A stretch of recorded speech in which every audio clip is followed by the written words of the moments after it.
suis heureux de prendre la parole en cette importante rencontre d'échange autour du thème de ce symposium intitulé « Mobilisation des leaders traditionnels autour de la transition démographique au Niger, leaders traditionnels comme agents de changement ». Le Niger, comme vous le savez, se caractérise par un taux de croissance démographique de plus de 3% par an. Beaucoup de ceux qui m'ont précédé l'ont dit et répété. Une population dont la moitié est âgée de moins de 15 ans et qui double tous les 18 ans. C'est donc à juste titre que les différentes thématiques que vous aborderez aujourd'hui, notamment sur le mariage des enfants, la scolarisation des filles, vont nécessiter une forte implication des leaders traditionnels qui doivent accompagner et soutenir les politiques publiques allant dans le sens des efforts de la capture du dividende démographique. Mesdames et messieurs, le poids démographique, il faut le dire, nous empêche de renforcer le développement de notre capital humain en assurant l'accès de nos compatriotes aux services sociaux que sont la santé et l'éducation et en facilitant à chacun l'accès à un emploi décent. Tenant compte de cette situation, je relevais dans mon discours d'investiture, et Madame ainsi que la coordinatrice des Nations Unies ont eu à le citer avant moi, que notre plus grand défi réside dans la faiblesse de notre système éducatif, parce que le faible taux de scolarisation et le taux élevé des échecs scolaires ont pour effet de priver des contingents importants d'enfants et de jeunes de réelles chances d'éducation. La pression démographique qui s'exerce sur notre système éducatif est aussi nourrie par le mariage précoce des filles. Là également, ces chiffres, je les avais cités, elles viennent d'être évoquées. Au Niger, près de 8 filles sur 10 se marient avant 18 ans. C'est à peu près 77% des filles qui se marient avant 18 ans et se retrouvent ainsi pour l'essentiel forcément hors du système éducatif.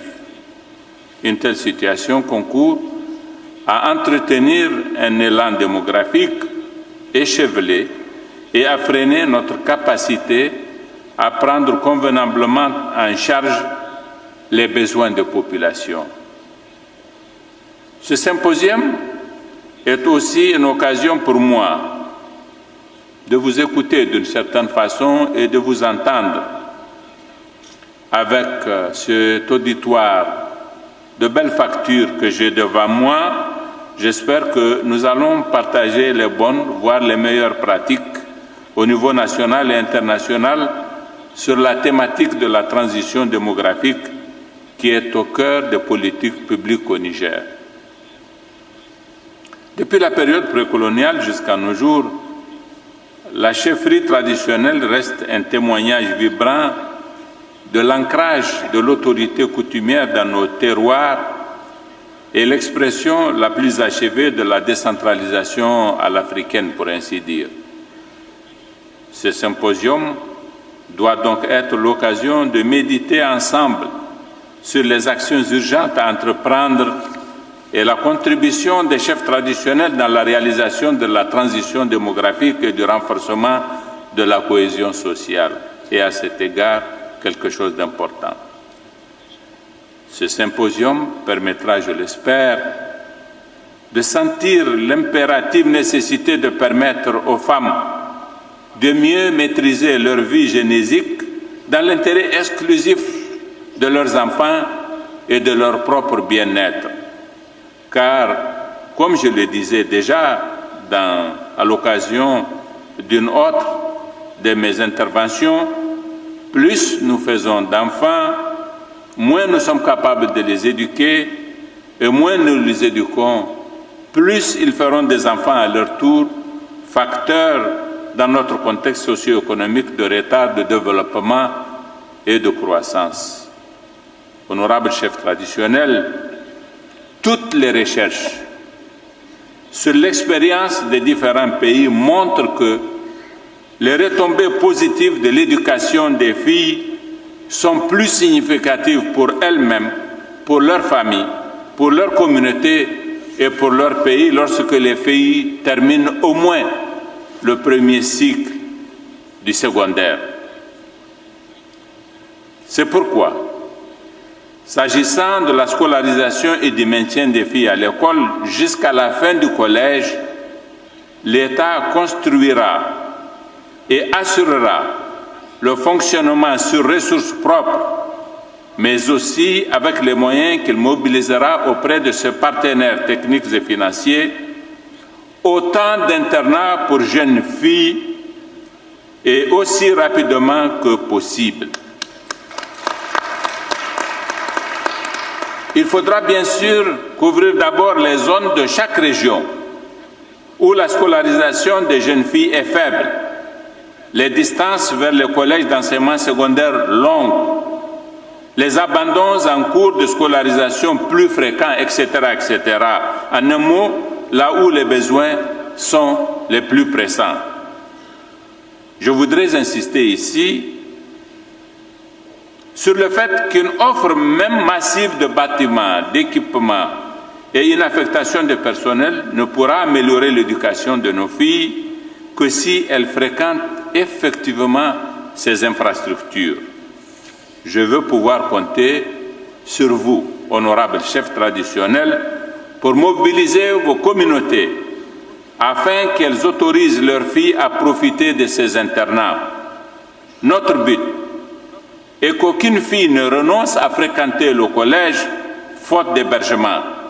Personne ne peut mieux que vous rassurer les parents et les mobiliser à s'approprier ce qui est fait pour leurs enfants, pour nos enfants. Honorable chef traditionnel, un internat construit en matériaux modernes, aussi beau soit-il, reste d'abord et avant tout un hébergement. Gardien de nos traditions, vous connaissez mieux que quiconque combien celles-ci sont riches de modalités d'accueil, d'hébergement et de protection de voyageurs, de personnes déplacées, de familles en détresse ou simplement des personnes en visite. Ces trésors de notre culture, vous pouvez d'ores et déjà les utiliser pour lever l'obstacle que peut constituer l'hébergement pour une fille qui doit fréquenter un collège dans un village qui n'est pas le sien, parce qu'en effet, nous ne construirons jamais assez d'internats pour que dans chaque village qui abrite un collège, nous ayons un internat. Je voudrais, par conséquent, pouvoir compter sur votre engagement de chef traditionnel pour organiser, parrainer ou soutenir toute forme d'hébergement qui peuvent permettre à une jeune fille d'un autre village de fréquenter un collège. L'État et ses partenaires techniques et financiers rechercheront les voies et les moyens pour vous aider à cet effet partout où un internat formel n'est pas viable ou n'est pas encore justifiable, par exemple à cause du nombre peu élevé de filles à accueillir dans le collège en question. Sous votre protection, les jeunes filles seront à l'abri des risques qui font hésiter les parents. Un père qui sait que sa fille est la protégée du chef est assurément plus confiant pour la laisser fréquenter un collège.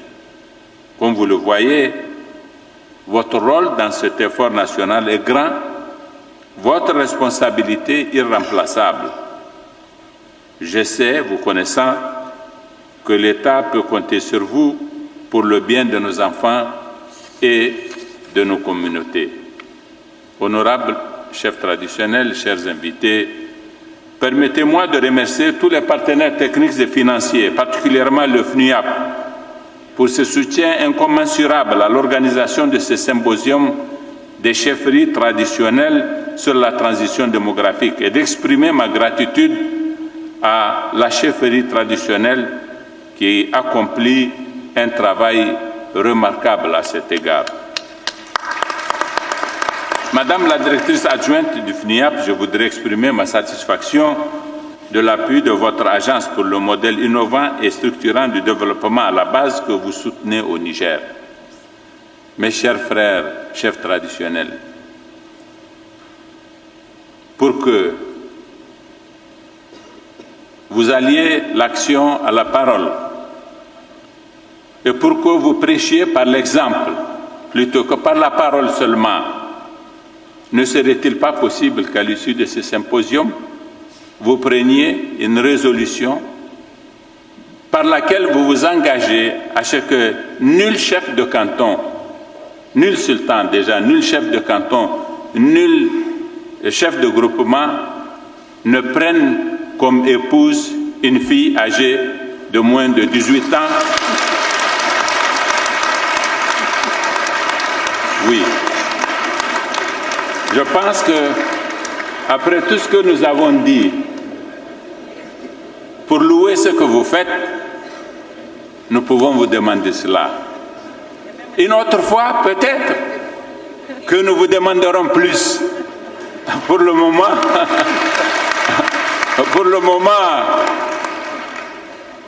je considère que ce n'est pas tout à fait mûr, mais un jour viendra, parce que vous êtes pionniers, parce que vous êtes engagés,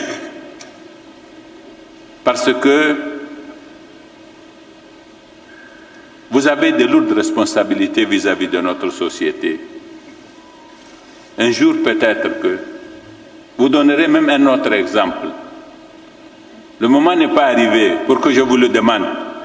Mais l'autre résolution, je vous la demande. Je sais que vous l'accepterez. Et ce sera un exemple que vous aurez donné. C'est bien, en effet, de faire de la prédication, de parler. Mais l'action, ça a un effet encore plus conséquent. Plus aucun chef traditionnel ne doit prendre une fille en mariage qui n'a pas 18 ans. Ce doit être l'une des résolutions de ce symposium. Et sur ce mot d'espoir, je voudrais vous remercier de votre aimable attention et déclarer ouvert notre symposium. Merci beaucoup.